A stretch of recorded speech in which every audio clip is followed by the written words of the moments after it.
दोस्तों, लाभ हानि का ये बहुत इंपॉर्टेंट प्रश्न है। ऐसे प्रश्न परीक्षा में बहुत बार पूछे जाते हैं। तो इस प्रश्न को हम कैसे आसान तरीके से सोल्व करेंगे, देखिए। प्रश्न है कि यदि राम ने अपनी आय का 4% किसी चैरिटी को दान कर दिया, शेष का 10% बैंक में जमा करा दिया, यदि अब उसके पास 8,640 रुपये बचे हों तो उसकी आय क्या है।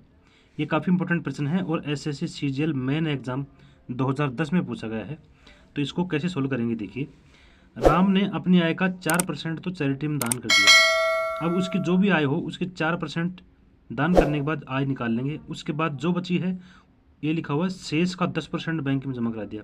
अब जो शेष बचेगी उसका 10% बैंक में जमा करा दिया। उसके बाद लास्ट में जो आय बची उसकी वो है 8,640 रुपया।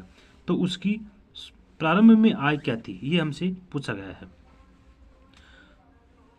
तो दोस्तों, सबसे पहले हम क्या करेंगे, इसको जो शुरुआत में जो आय थी उसको एक बार हम 100 रुपये मान लेते हैं, क्योंकि परसेंटेज वाले सवालों को, परसेंटेज और लाभ हानि वाले सवालों को 100 रुपये मान करके सोल्व करने से प्रश्न आधा सोल्व पहले ही हो जाता है और प्रश्न बिल्कुल आसान बन जाता है।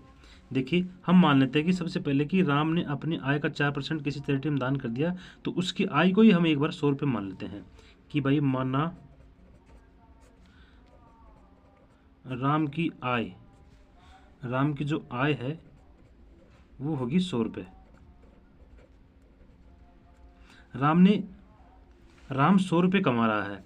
अब ये क्या किया इसने, राम ने, कि 4% इसका किसी चैरिटी को दान कर दिया। तो चैरिटी को दान कितना किया भाई, 100 रुपये पे 4% का मतलब 100 रुपये पे 4 रुपये। तो चैरिटी को दान किया, 100 रुपये आए अगर मान लिया हमने, तो 4% का मतलब है 4 रुपया। तो 4 रुपये इसने चैरिटी को दान कर दिया। अब ये कह रहा है कि शेष का 10% बैंक में जमा करा दिया। अब शेष पहले तो निकालना पड़ेगा कि भाई शेष क्या है। शेष कितनी बची, 100 रुपये में से 4 रुपये इसने चैरिटी को दान कर दिया, तो शेष बच गई इसकी 96 रुपये। इसका 10% उसने बैंक में जमा कराया है, तो इसका 10% निकालेंगे। अब बैंक में कितना जमा कराया इसने, बैंक में जमा, ये शेष रही, इस शेष का 10%, तो इसका 10% निकालेंगे तो 96 गुणा 10/100, ये इसने बैंक में जमा करा दिया। तो इसको काट के सोल्व करेंगे तो ये हो गया 9 रुपये 60 पैसे। ये राशि उसने बैंक में जमा करा दी। अब यह कह रहा है कि यदि अब उसके पास 8,640 रुपये बचे हों, अब जो हमने 100 रुपये माने थे उसके बाद उसके पास कितने रुपये शेष बचते हैं ये हम निकाल लेते हैं। बस 96 रुपये में से ये रुपये और घटा देंगे तो शेष राशि बच जाएगी उसके पास। तो शेष राशि कितनी बची राम के पास, राम के पास जो शेष राशि है वो है 96 माइनस 9.6 रुपये। तो ये बच गई 96 में से अगर 9.6 निकालेंगे तो ये होगा 86.40, 86 रुपये और 40 पैसे उसके पास शेष बच रहे हैं। अगर उसकी आय 100 रुपये ही होती तो, अगर उसकी आय 100 रुपये होती और चैरिटी में 4% दान कर देता और शेष का 10% बैंक में जमा करा देता, तो उसके पास कुल शेष राशि ये बचती। लेकिन प्रश्न के अनुसार तो इसकी शेष राशि 8,640 रुपये बची हुई है। तो इसको चूंकि लगा के कैसे सोल्व करेंगे, देखिए।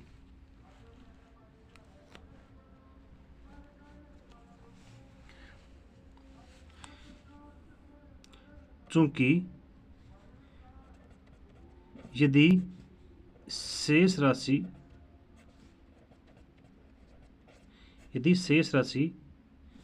कितनी बची हुई है, 86.40 रुपये हो, तो राम की आय, अगर इतने रुपये ही शेष बचते राम के पास, तो राम की आय क्या होती, 100 रुपये होती, क्योंकि 100 रुपये मानने के बाद ही ये राशि शेष बची हुई है।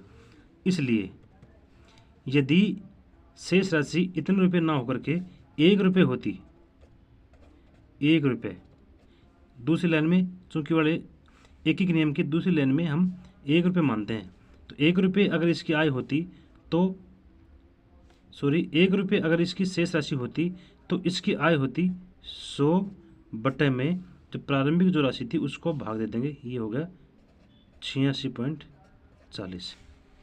ठीक है, इसलिए वास्तव में इसके पास शेष राशि क्या है? 8,640। यदि शेष राशि 8,640 रुपये हो तो आय कितनी? तीसरी संख्या जो आती है, तीसरी लेने वाली, वो हमेशा गुणा होती है। तो 100/86.40, ये पहले से भिन्न थी, और तीसरी संख्या को इससे गुणा कर देंगे तो ये हो गया 8,640 रुपये। ये होगी राम की वास्तविक आय। अभी इस दशमलव को अगर हटाएंगे तो 100 से गुणा हो जाएगी राशि, गुणा 100, क्योंकि दशमलव के बाद दो संख्या हैं तो हम 1 लगा के 2 जीरो लगाएंगे तो ये 100 बन जाएगा। तो अभी काटे के सोल्व करेंगे। 8640 ये है, 8640 ये है, तो ये कट जाएगा। तो अब ये होगा 100 गुणा 100, 100 को अगर 100 से गुणा करेंगे तो ये होगा 10,000 रुपये। ये है राम की आय। तो अपना आंसर होगा ऑप्शन ए। तो इस तरह से आप ऐसे प्रश्नों को सोल्व कर सकते हैं। सोल्व करने का ये तरीका आपको कैसा लगा आप कमेंट करके बताएं। अगर वीडियो अच्छा लगा हो तो वीडियो को लाइक करके चैनल को सब्सक्राइब करें। Thank you.